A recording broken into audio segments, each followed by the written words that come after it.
குரங்கு கடித்ததால் பாதிக்கப்பட்டவர் சிவகங்கை அரசு மருத்துவமனையில் குரங்கு போல நடந்து கொண்டார், மக்களை தாக்கினார் என்ற செய்தியுடன் வீடியோ ஒன்று பரவியது. ஆனால் இந்த சம்பவம் உண்மை இல்லை என்பது தெரிய வந்திருக்கிறது. சிவகங்கை மாவட்டம் காளையார் கோவிலைச் சேர்ந்தவர் சரவணன்.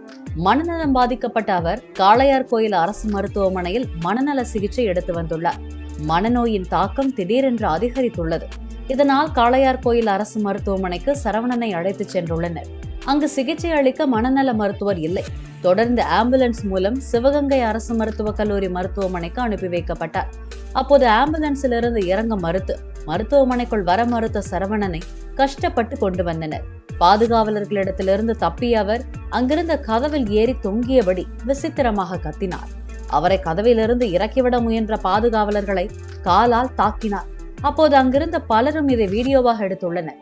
அப்போது குரங்கு போலவே அவரின் செய்கை இருந்ததால் குரங்கு கடித்ததால் இப்படி நடந்து கொள்வதாக வேண்டுமென்றே போலீஸ் செய்தியை பரப்பியுள்ளனர்.